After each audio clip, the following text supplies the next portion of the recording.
শীতের মধ্যে তাপমাত্রা বাড়ার সুখবর দিল আবহাওয়া অফিস। কনকনে শীতে কাঁপছে ঢাকাসহ দেশের বিভিন্ন অঞ্চল। তবে এমন পরিস্থিতিতে সংস্থাটি বলছে আজ শনিবার দিন ও রাতে শীতের প্রকোপ কিছুটা কমবে। রাজনীতিতে নয়া শক্তির আওয়াজ, নানা গুঞ্জন। হঠাৎই যেন গোলপথ বদলে গেছে। চিরচেনা বন্ধুরা জড়াচ্ছেন বিরুদ্ধে, শত্রুদের কাছে টানার আভাস পাওয়া যাচ্ছে। ক্ষমতার লড়াই অবশ্য চিরকাল এমনই। শেখ হাসিনার পলায়নের পর দৃশ্যপটে নানা পরিবর্তন আসছে। বিলিয়ন ডলারের প্রশ্ন মূলত দুটি: এক, আগামী নির্বাচন কবে হবে? দুই, নির্বাচনে কারা জয় পাবেন? এই প্রশ্নের প্রেক্ষাপট সামনে রেখে আওয়াজ পাওয়া যাচ্ছে নতুন রাজনৈতিক দলের। লন্ডনে দেশটির ক্ষমতাসীন লেবার পার্টির মন্ত্রী টিউলিপ সিদ্দিকে একটি ফ্ল্যাট দিয়েছিলেন আব্দুল মোতালিফ নামের একজন আবাসন ব্যবসায়ী। বিনামূল্যে ফ্ল্যাট হস্তান্তরের তথ্য উঠে এসেছে যুক্তরাজ্যের ভূমি নিবন্ধন সংক্রান্ত নথিপত্রে। ওই নথিপত্রের তথ্যের ভিত্তিতে একটি প্রতিবেদন প্রকাশ করেছে যুক্তরাজ্য ভিত্তিক সংবাদ মাধ্যম ফিনান্সিয়াল টাইমস। বিএনপির চেয়ারপারসন খালেদা জিয়ার সঙ্গে সেনাপ্রধান জেনারেল ওয়াকারুজ্জামানের সৌজন্য সাক্ষাৎ নিয়ে রাজনৈতিক সহ বিভিন্ন মহলে কৌতূহলের সৃষ্টি হয়েছে। তবে দীর্ঘদিন ধরে অসুস্থ খালেদা জিয়া উন্নত চিকিৎসার জন্য যুক্তরাজ্যে যাওয়ার প্রাক্কালে সেনাপ্রধানের এই সাক্ষাৎ নিয়ে রাজনৈতিক মহলে নানা ব্যাখ্যা বিশ্লেষণ হচ্ছে। এখনও উদ্ধার হয়নি লুটের অস্ত্র। জঙ্গি, ফাঁসির দণ্ডপ্রাপ্ত শীর্ষ সন্ত্রাসী সহ এখনও পলাতক 700 আসামি। হদিস মেলেনি 1599টি অস্ত্রের। গণ অভ্যুত্থানে বিপ্লবের পর দেশের প্রায় 460টি থানায় হামলা, ভাঙচুর, অগ্নিসংযোগ ও লুটপাটের ঘটনা ঘটে। এছাড়া 114টি ফাঁড়িতে একই ঘটনা ঘটায় দুর্বৃত্তরা। এসব অস্ত্র লুট করে কেউ কেউ নিজের কাছে রেখেছে, আবার কেউ সেগুলো বিক্রি করে দিয়েছে। হাতবদল হয়ে এখন সেগুলো ছড়িয়ে পড়েছে দেশের বিভিন্ন স্থানে থাকা চরমপন্থী, উগ্রপন্থী, দাগী আসামি, সন্ত্রাসী, জেল পলাতক আসামি, কিশোর গ্যাংসহ বিভিন্ন অপরাধীদের হাতে। এবারের পাঠ্য বইয়ে বীরদের জয় জয়কার। নতুন পাঠ্য বইয়ে এসেছে নানা পরিবর্তন। তবে অধিকাংশ শিক্ষার্থীর হাতে পৌঁছায়নি নতুন বই। বিগত আওয়ামী লীগ আমলের একপক্ষীয় ইতিহাস থেকে বের হয়ে এসেছে অন্তর্বর্তী সরকার। সেই সঙ্গে জুলাই গণ অভ্যুত্থানের ইতিহাসকেও জায়গা দেওয়া হয়েছে পাঠ্য বইয়ের পাতায়। ইতিহাসের পাতাতেও হয়েছে সংযোজন, বিয়োজন। কিছুদিন আগেও রাজধানীর গুলিস্তানে আওয়ামী লীগের কেন্দ্রীয় কার্যালয়টি ছিল ক্ষমতার কেন্দ্রবিন্দু।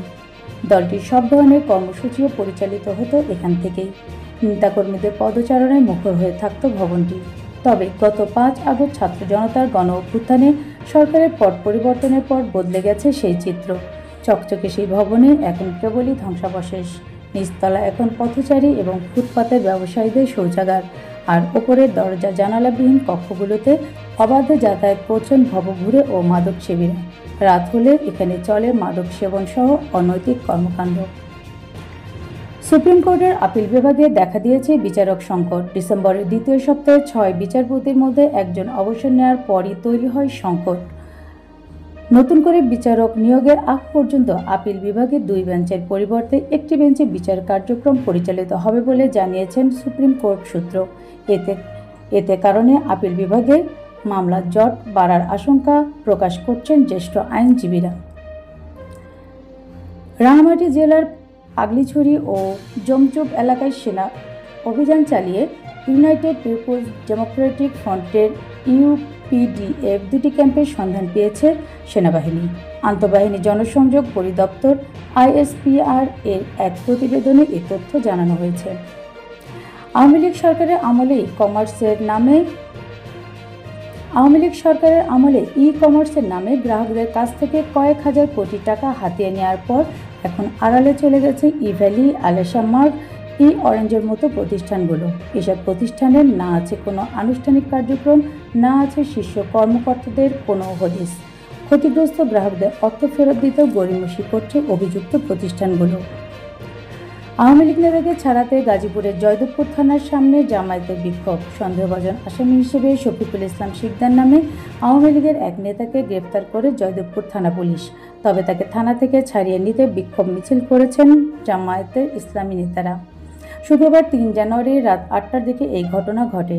এর আগে 2023 সালের 8 সেপ্টেম্বর গাজীপুর সদর উপজেলার মির্জাপুর ইউনিয়ন আওয়ামী লীগের আহ্বায়ক ও 3 যুগ্ম আহ্বায়ক স্বাক্ষরিত ও অনুমোদিত মির্জাপুর ইউনিয়নের 2 নম্বর ওয়ার্ড আওয়ামী লীগের কমিটিতে 23 নম্বর ক্রমিকের সাংগঠনিক সম্পাদক হিসেবে শফিকুল শিকদারের নাম রয়েছে। হঠাৎ করে মূল্য সংযোজন কর মূসক বা ভ্যাট বাড়ানোর সিদ্ধান্ত নিয়েছে অন্তর্বর্তী সরকার। ফলে 43 ধরনের পণ্য ও সেবায় ভ্যাট বেড়ে 15% হতে পারে। এতে খরচ বাড়বে সাধারণ মানুষের, অর্থনীতিতে ঝুঁকি তৈরির শঙ্কা। সূত্রের খবর, আন্তর্জাতিক মুদ্রা তহবিলের IMF চাপে ভ্যাট ও সম্পূরক শুল্ক আইনে সংশোধন আনতে যাচ্ছে সরকার।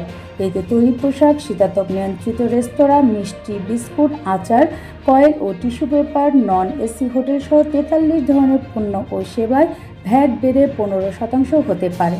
এর ফলে নতুন করে সংকটে পড়বে ব্যবসা বাণিজ্য। লিবিয়ায় পাচার 42 লাখ টাকারও মুক্তি মেলেনি আসাদের। খবর এলো মৃত্যুর। আসাদ মাদারীপুর ডাসার উপজেলার পশ্চিম কমলাপুর গ্রামের বাসিন্দা। বুধবার 1 জানুয়ারি সকালে পরিবারের কাছে খবর আসে আসাদ আর বেঁচে নেই। সূত্রের খবর, আসাদ লিবিয়ায় যাওয়ার পর বন্দী হন মাফিয়ার হাতে। দালালরা অমানসিক নির্যাতন করে তাকে মেরে ফেলেছেন। শুধু মেরেই ক্ষান্ত হননি, মরদেহ ফেরত দিতেও চাচ্ছেন মোটা অঙ্কের টাকা। পরিবারের লোকজন আসাদের মুক্তির জন্য কয়েক ধাপে 42 লাখ টাকা দেন, তবুও তার মুক্তি মেলেনি। শীতের সঙ্গে পাল্লা দিয়ে বাড়ছে গরম কাপড়ের চাহিদা। রাজধানী সহ সারা দেশের বড় দোকান থেকে শুরু করে ফুটপাতের দোকানেও চলে এসেছে শীতের পোশাক। গত কয়েকদিন ও রাতে সমান তালে কমছে তাপমাত্রা। ঘন কুয়াশার কারণে দেখা মিলছে না সূর্যের, ফলে সারা দেশ কাঁপছে শীতের অনুভূতিতে। শরীয়তপুর সদর হাসপাতালে ফ্রিজে সংরক্ষিত 2 ভারতীয় নাগরিকের লাশ। 2 বছরে ব্যয় 24 লাখ টাকা, যা রাষ্ট্রের টাকার অপচয় বলছে সচেতন মহল। তবে মরদেহ দুটি হস্তান্তরের বিষয়ে ঊর্ধ্বতন কর্তৃপক্ষের সঙ্গে আলোচনা করে দ্রুত সমস্যার সমাধানের ব্যবস্থা নেওয়া হবে বলে আশ্বাস জেলা প্রশাসকের। ফেনীতে আওয়ামী লীগ নেতাকে সংবর্ধনা, অতিথি ডিসি এসপি। ফেনীতে কাতারস্থ আওয়ামী লীগের সাংগঠনিক সম্পাদক ফেনীর সন্তান এম সাখাওয়াত হোসেন খানকে সংবর্ধনা দেওয়া হয়েছে। বৃহস্পতিবার 2 জানুয়ারি রাতে শহরের একটি রেস্টুরেন্টে সরকারের বাণিজ্যিক গুরুত্বপূর্ণ ব্যক্তি সিআইপি নির্বাচিত হয় তাকে এই সংবর্ধনা দিয়েছেন আলোকিত ফেনী ফাউন্ডেশন। এ নিয়ে জেলা জুড়ে চলছে নানা আলোচনা সমালোচনা। প্রাণঘাতী করোনা ভাইরাস সংক্রমণের 5 বছর পরে চীনে এবার নতুন ভাইরাস ছড়িয়ে পড়ার শঙ্কা দেখা দিয়েছে। ভারতীয় সংবাদ মাধ্যম NDTVর প্রতিবেদনে বলা হয়েছে, দেশটিতে হিউম্যান মেটাপনিমোভাইরাস HMV নামে একটি ভাইরাস দ্রুত ছড়িয়ে পড়ছে। এসব কারণে চীনে জরুরি অবস্থা জারি করা হয়েছে বলেও দাবি করা হচ্ছে। চীনের স্থানীয় গণমাধ্যম ও সামাজিক যোগাযোগ মাধ্যমগুলোর বিভিন্ন পোস্টে বলা হচ্ছে, নতুন এই ভাইরাস দ্রুত ছড়িয়ে পড়ছে। এতে হাসপাতাল ও শ্মশানগুলোতে চাপ বাড়ছে বলেও দাবি করা হয়েছে। কুমিল্লায় প্রকাশ্যে কিশোর গ্যাংয়ের অস্ত্রের মহড়ায় মানুষের মধ্যে আতঙ্ক ছড়িয়ে পড়ে।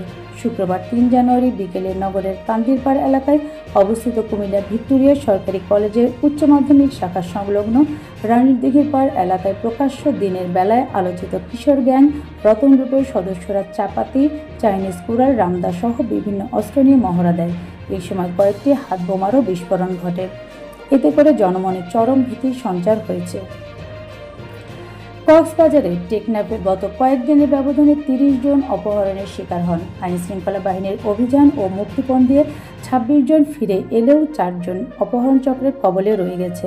সর্বশেষ গতকাল শুক্রবার 3 জানুয়ারি সন্ধ্যায় অস্ত্রধারী সন্ত্রাসীরা ফাঁকা গুলিবর্ষণ করে ঘরের ভেতরে ঢুকে মাথায় অস্ত্র ঠেকিয়ে বাহারছড়া ইউনিয়নের বরডেইল এলাকার মৃত আব্বাস মিয়ার ছেলে রাজমিস্ত্রি সৈয়দ হুসাইনকে অপহরণের শিকার করেছেন। বাহারছড়ার 8 নম্বর ওয়ার্ডের ইউপি সদস্য নুরুল ইসলাম বলেন, বাড়ি থেকে একজনকে তুলে নিয়ে যাওয়ার খবর শুনেছি। তার আগে দিনের বেলায় আরও 2 জনকে ডেকে নিয়ে পাহাড়ে আটকে রেখেছে। এ নিয়ে স্থানীয়দের মাঝে চরম আতঙ্ক বিরাজ করছে। সৈয়দ আশরাফের 3 দফা জানাজা নিয়ে আওয়ামী লীগের সভাপতি ও সাবেক প্রধানমন্ত্রী শেখ হাসিনা বিরক্তি প্রকাশ করেছিলেন বলে দাবি করেছেন সাবেক স্বরাষ্ট্র প্রতিমন্ত্রী তানজিম আহমেদ সোহেল তাজ। শুক্রবার বিকেলে ফেসবুকে দেওয়া এক পোস্টে তিনি এই দাবি করেন। পোস্টে সোহেল তাজ বলেন, তিনি সাধারণ সম্পাদক ওবায়দুল কাদেরকে ধমক দিয়ে বলেছিলেন, ও এত বড় কি হয়ে গেল যে 3টা জানাজা পড়তে হবে।